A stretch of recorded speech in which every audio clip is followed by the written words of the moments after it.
Another weird one because the game has changed so much in a way that we can't really fathom, but unlike earlier in this merge, it's real tough to figure out how we got to there because, the dynamic shifts after, they merged in the first place, then how, Steven, flips the script to get everybody to vote out Kelly Wigglesworth instead of Kelly Wentworth. We could follow that, but this, lately, how is everybody doing this? Yeah, and what exactly is going on in Spencer's mind, even though I can give some theories to it, just, what the heck is happening? Right.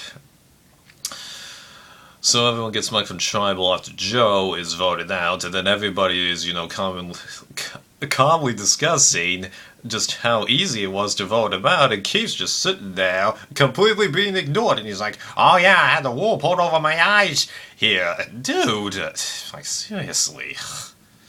You really gotta step it up, dude, even though you were trying to, but of course, as you stated, it was Keith Nail logic, so just... dude, right. So then the next morning we get Spencer and Jeremy having the discussions that we knew they were going to have in the previous next time bit, and how they're discussing that they have buyer's remorse and are really unsure of what was going on with their positions in the game and all that stuff, and they've got reason to be because everybody knows that while compared to Joe, they aren't that great physical threats, but strategy-wise, that is what they're known for, or more known for, despite the fact that with Spencer's immunity win this episode, he has 5 immunity wins total. Yeah, so Spencer's building up quite a resume, and Jeremy, he's doing what he did last time. Sure, he hasn't won in immunity because I was wrong. I actually looked up San Juan del Sur, and he actually won the second immunity. I had totally forgotten that somehow, yeah. So,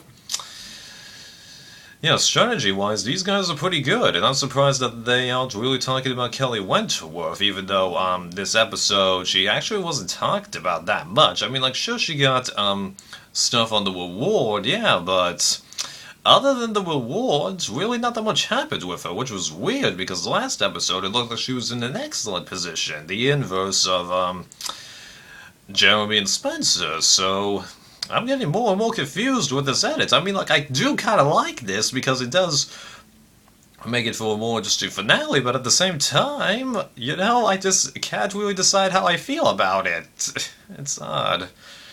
Yeah. And another thing that really gets to me about this episode was Kimmy, because it seemed like, she was on board with the Women's Alliance, but this episode she put herself into a position where she's like, well, I'm not entirely sure about that Women's Alliance for one thing, and she was, and Tasha, discussing that right in front of Jeremy. I mean, he could suspect that there's a Women's Alliance, okay? Because it mainly was the women pushing to get rid of Joe last episode, yeah, but just the way that whole conversation went, it's odd, because it looked like at one point that this Women's Alliance was a serious threat, but now it's just one thing just floating out there. Just odd. But it does make me believe that Kimmy is kind of losing her chances, yeah. So, as for the reward challenge, well, given how Jeff introduced it, it seemed like everybody was expecting Keith to win, and turns out that's exactly what happened. And then his choices, well, Kelly Wentworth, it does kind of make sense. Spencer, well, he was under pressure, then he just randomly did it, which I think is something that I would do if I was there, but yeah, yeah. Keith, man. I mean, the thing is about Keith is that, outside of the Survivor, he's a nice guy, but on Survivor, he doesn't really bring that much merit, to be honest. I mean, why did he get voted in? I know that it sounds kind of stupid for me to be, bitching about how he got voted in, but, if you I felt like that, that Joe didn't bring that much to the table, well, Keith's not bringing anything except comic relief, which is nice and all, but given how, limited time Survivor is, comic relief isn't necessarily something that we, get that much from. We get more than a Big Brother because obviously they have more episodes. Like if Survivor were to have more double-length episodes, then Comic Relief would be justified because you can get the idea that these people like each other, and these guys, from what has been described by a few people, do seem to have a fair amount of liking of each other, even though they all do have arguments, but it's natural to be paranoid because they've all seen each other play and everyone's getting really close, and then there was the Abby dynamic, yeah, so tough, people tough. So that we warned, and that was interesting because it really did look like, Spencer and Kelly Wentworth were actually coming up with an interesting plan together. And I don't get why Kelly Wentworth would really want to go with Spencer, because she seemed to indicate that after Joe, Spencer was the male that she wanted to work with the least. She seemed to have far more trust in Jeremy. Now, it could be that she's going for the angle that she believes Spencer might be cut loose down the line. That's not a bad idea, but the problem is she didn't articulate that. Everything that we heard about this alliance was more from the other people's perspective, so that's kind of annoying. But it did make me start to think that, it is actually Spencer who could be a swing vote here. Kind of surprising. Although it does kind of make sense because let's remember, everybody else that was pitching for his vote was a Bion member, even though Spencer himself was a member of the second Bion, but whatever, we're not going to go into totally dynamic and tribal loyalty, yeah. So I kind of already established some of the stuff that was going on at camp, so I think I can skip to the immunity. And, yeah, it goes to show that what was mentioned last at the start of the episode was right. Everybody does have an equal shot of winning the challenges because, like, you would have expected people to go, oh yeah, Jeremy and Spencer totally own this challenge. We should really think about it. Well, not really, because it seemed like everybody wasn't having too much trouble with the challenge. The difference was Spencer and Jeremy ran the entire time, whereas everybody else decided to, conserve their energy. Because, like, Tasha, she was out of energy when she got, to the end of the course. Kelly Wentworth appeared to be out of energy when she was 3/4 of the way back from the course, because,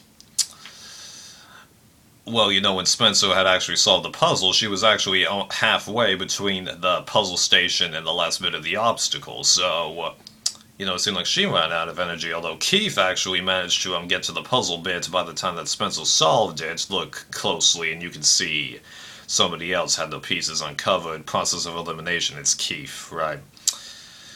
But like, Jeff explaining that puzzle thing, well, the thing is, that 5-piece puzzle, from last season, I'm pretty sure that was actually a pyramid puzzle, not just fitted into board that's straight down there, although, based on, when they showed the assembling of it by the Dream Team member, I could tell that if somebody was to, take that house-shaped piece and put the square in, they'd be able to figure out the rest of the puzzle, and Spencer was, so I'm glad he got that, because it gave him a little bit more, credibility and much better opportunity for him, to think about his spot in the game. So then everyone comes back after the challenge, and then it appears that it really is divided into two factions. One faction trying to get rid of Tasha, the other one trying to get rid of Abby, which for the past few episodes has pretty much been the death knell of everybody, going. And then Spencer is like, well, I've got two choices. I can go with Jeremy's group, who I know will stick by me until we have to turn on each other. But the problem is, I'm going to have a tough time beating them. But I personally am one to argue that he can beat Kimmy easily. And as for Tasha, well, given how inconsistent her airtime has been, and given how inconsistent her personality has been of late compared to where she was way back at, Anchor and the first bit of this merge, I think she's gradually been losing her chances, because, she stated at the beginning of this season that she wanted to be, very determined, focus, going at people. Jeff Vaughn, who seemed to indicate that, but now she's been running the alliance, which isn't completely bad. It isn't, but it's not too much of her own game. It's more of her playing everyone else's game to benefit her, which isn't completely bad, but compared to what a couple of the other people are doing, it's just not something that I think is going to work unless somebody shoots themselves in the foot. I'm thinking that's unlikely at this point. And then as for Jeremy, well, unlike Rob Sesjanino and a bunch of other people, I feel like he and Spencer are pretty close, so yeah, it is tough, but he's definitely got a shot against them, and, you know, it's a tight group there. Bayon plus Spencer. But then, of course, on the other side, it's the people that he can beat, but one thing goes wrong, he gone. But the episode didn't make me believe that he was going to at least vote out Tasha, and that he probably hoped for a better shift in the voting block situation. However, ironically, despite me saying that, as we got to Tribal, I had a bit of a realization. I realized that if he was to betray the promise that he made to Kelly Wentworth, he actually might be able to make another deal with her when the voting blocks shift, if they shift. Conversely, if he was to betray Jeremy, I didn't think he'd be able to do that. Now I know what you're thinking. But he already did that when he voted out Steve. And, well, here's the thing, though. Joe was still there, and also Spencer really thinking about it goes to reinforce what I said. He's not too different from Jeremy in many ways. So, sticking with Jeremy not only, would allow him to make another deal with the other side, but would get fewer people annoyed with him, because even though it's not entirely like the Tony and Cass situation, I really do think that Kelly Wentworth isn't going to be too pissed with Spencer and instead be focusing on Jeremy and Tasha, but that's just me. Right. So, in the end at Tribal, Abby votes for Keith, and turns out Spencer decided to go with Jeremy and get rid of Abby. And it appears based on her exit interview that Abby indicated that actually Spencer and Tasha came up to her, or maybe it was Spencer and Kimmy, stating, yeah, we actually want to get rid of Keith. Let's vote him, going for a 2-3-2 vote kind of thingy.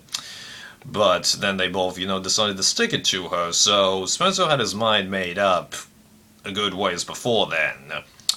And I bet it's because of the opportunity he'd be better on a re-deal with Kelly Wentworth than Jeremy, even though it kind of already happened, but it was thanks to other factors.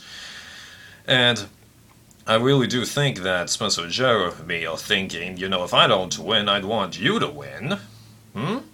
I could be wrong on that, but it really wouldn't surprise me. Although it does look like in the finale they're going to be butting heads, but at this point it doesn't matter because there's so few people. Of course everyone's going to butt heads and really distrust people. I mean, for crying out loud, I can't tell you how many times, in one world and Philippines that everybody was distrusting each other. I mean, like, you're wondering why I'm not throwing Caramon in there. Well, the signs were there for a long while that group was going to break up. It just took them a little longer. Philippines in one world, the group held on despite seeds of distrust breaking in there, right? So we've got 6 people and 3 days left. Well, now the big question is, what the heck is going to be on the main twist that Jeff's going to state there? Now, it happens after the day 37 or the day 38 tribal, because, he had the voting urn open, although I didn't see any votes next to it. Or maybe he doesn't put them next, maybe he just puts them on the ground, I don't know. Right, but, they still gotta get rid of the spare person. Now, the popular theory is they're going to do a final 4, but I personally feel like that would be a way bad idea, because it's just too big.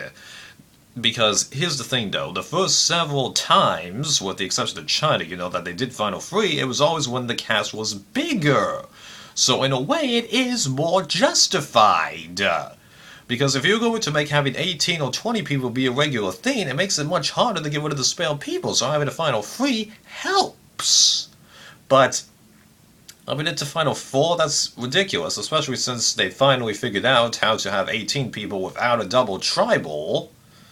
Right, so I really hope they're not going to do that, but every other theory that I've got, is kind of stupid, and unlike this version of the show, I'm more like international versions, because one theory could be the jury, votes out one person to not be in the finals. Well, that's taking power away from the contestants, not a good idea. They could do another fan vote, but again, that's taking the power away from the contestants. They could have, the highest two vote getters, be voted out, but that really betrays what the game, stands for. Yeah, I don't know. Tough. So, since we've got the finale next, we got to recap where everybody stands. Kimmy, I felt like she had potential, but she hasn't really demonstrated that much. She is getting a little bit more airtime, but that's because there's less people, so I think it's fairly safe to say that we can count her out. She's only going to win if she's up against, the very bad or less dynamic people, and the jury decides to stick it to one of the dynamic people. Keith, pretty much the same situation, except he's done even less strategy than Kimmy has. Although, this is kind of the same position he was in last time, and some people have argued that he has gotten a more, rounded edit, but he's in the same situation that Joe was. He didn't go to tribal until the merge, and then he wasn't talked about, because this episode was actually the first time he's gotten his name written down. Jeremy is now the only person who hasn't had his name written down. I would like to see how he contributes, though, and what his exit would be like if he exits, yeah. Tasha, well, I've kind of already said all I need to about her, so I'm not going to repeat myself. Kelly Wentworth, well, she went down quite a few pegs after this episode. I mean, that's not to say that she's completely out of it. She's not, but now I'm starting to doubt it. I mean, if she gets there and makes a good case for it, yeah, she can't do that, but it just looks less likely now. But, I felt that about Spencer and Jeremy last episode. Yeah. Spencer, I'm gonna be real shocked if he doesn't make day 38, I'll tell you that much, although that's not that much of a prediction, okay? Because odds are day 36 is going to be, an advantage challenge, so he just has to get through one tribal, so that's not much of a prediction, I'll freely admit that, but yeah, I want to see if the underdog can really come back and rebound in an amazing way, because this is definitely one of the cases where I do kind of root for the underdog, because Jeff, stating that people always root for the underdogs. That's not true, actually, because when I rewatched Cook Islands, I actually didn't really root for I2. And once the mutiny came, Becky lost a lot of her credibility, so Yule was the only one who had credibility. I didn't really root for them. Yes, they did win on a bunch of the challenges, but the main reason they won was because Raro was dysfunctional. Okay? Hey, yeah. Although you actually did deserve it, because Adam stated repeatedly that if he had been voted out before Pav, he would have voted for Ozzy. Think about that. So, I think you get why I stand with Spencer. And then Jeremy, well, he's been the quote-unquote boss of that little group for a while now, and it's amazing how he's been kind of on the fringe of every alliance, it seems, and yet he just keeps getting farther and farther and farther. Like, the only person who I think has ever talked about voting him out was Joe, Kelly Wentworth, but he was at the end of the list, so you can't really focus on the person at the end of the list until everybody really is gone. And then there was Spencer, but at the same time, as I've stated multiple times, his best shot to get to the end so far has been helping Jeremy, so, yeah. And who wins between the two? Well, everybody keeps betting Jeremy, but I think it's a coin flip, to be honest. Right, so, yeah. So, top picks for the finale, well, I think we all know who the top picks are. And it's amazing that when I did my top picks at the beginning of this merge, 3 of them are still here. Nice, even though I did, kind of increase my odds by doing 4 picks instead of 3. Although, if I had to go down to 3, I think I would have dropped Joe. Whatever, not picky about this. I'm just hoping for a good finale and for the curse of All-Star seasons to finally be broken, although it is partially broken because unlike every other All-Star season of any reality show that I have watched, I have not had one person that I've been rooting for all season. I've had multiple people that I've been rooting for this season, and I'm fairly confident that one of them is going to win this, so I should be able to get past the disappointing finale that has happened for every other one. Well, that went on a little long, but whatever.